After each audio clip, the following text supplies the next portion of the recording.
நீங்கள் இருவரும் இணைந்து செயல்படணும்னு எல்லாருடைய கோரிக்கையாகவும் இருக்குது.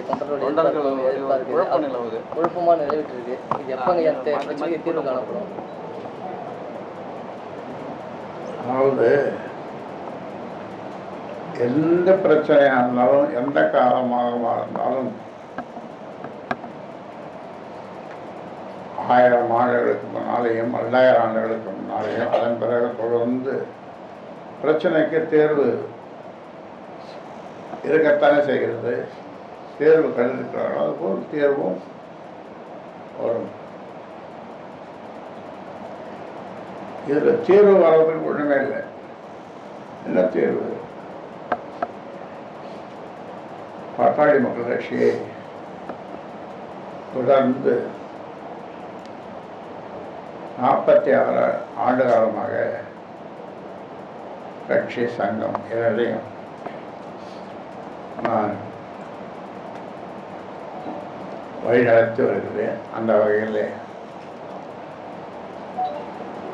சங்கத்தினுடைய தலைவராக பூத்த அருள்மொழி அவர்களும், கட்சியினுடைய தலைவராக நானும்,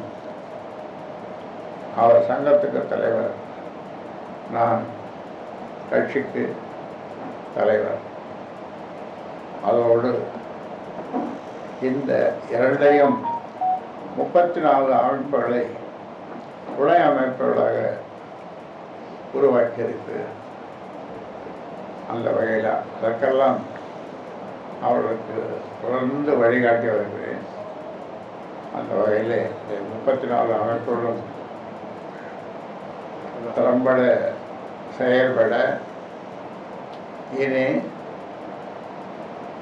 அவர்களை முடுக்கிவிட்டு உற்சாகப்படுத்தி அவருடைய பணியை தொடர செய்ய, வேகமாக தொடர செய்ய.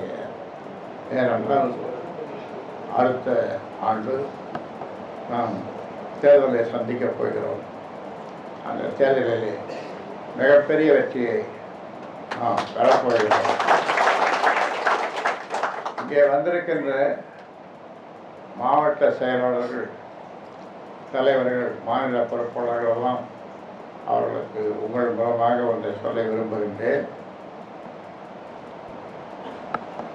இங்கே வந்திருக்கின்றவர்களிலே தான்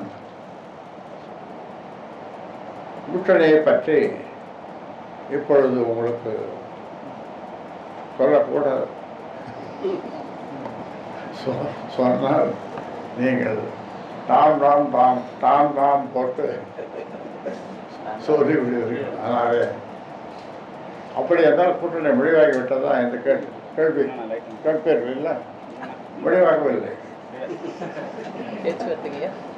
மாநில கட்சியோட சொல்லி முடிச்சிருந்தா கூட்டணி நல்ல கூட்டணி, வித்தியாசமான கூட்டணி, வெற்றி பெறுகின்ற கூட்டணி,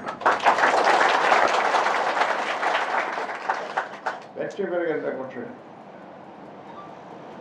அந்த வகையில் இங்கே வந்திருக்கின்ற பொறுப்பாளர்கள், மாவட்ட செயலர், மாநில தலைவர், மற்ற பொறுப்பாளர்கள்லாம் இவர்கள்தான் தேர்தலிலே நிற்கப் போகின்றவர். இவர்களைத்தான் நான் தேர்ந்தெடுப்பேன். இவர்கள்தான் எதிர்கால சட்டமன்ற உறுப்பினர்கள்.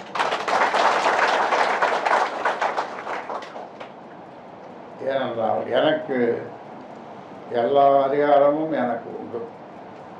அதனாலே தான் நான் எனக்கு கட்சியினுடைய தலைவராக பொறுப்பேற்று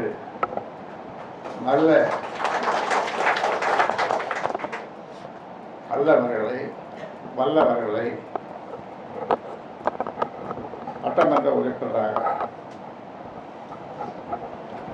ஆக்குவேன் என்று இந்த நேரத்தில் உங்கள் மூலமாக சொல்ல விரும்புகின்றேன். அதனால் அது போக போக நடக்கும், போக போக தெரியும். ஐயா, 5 எம்எல்ஏ நம்ம கட்சியில் இருக்காங்க. 5 பேருக்கும் வாய்ப்பு வழங்க முடியுமா ஒரு தேர்தலில்? அதெல்லாம் போக சொல்லலாம். அதெல்லாம் தம்பி, மரம ரகசியத்தை உடனே போட்டு ஐயா அந்த முருகன் மாநாட்டில் வந்து பெரியாரை அண்ணாவை இழிவுபடுத்தும் வகையில் பேசிய காணொலி வெளியிட்டிருக்காங்க.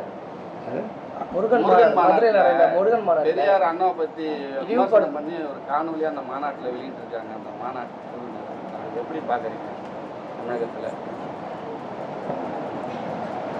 யாரையும் இழிவுபடுத்தக்கூடாது, அவரையும் இழிவுபடுத்தக்கூடாது. சரி, போதுங்க. செய்திகளை உடனுக்குடன் தெரிந்து கொள்ள உடனே சப்ஸ்கிரைப் பண்ணுங்க.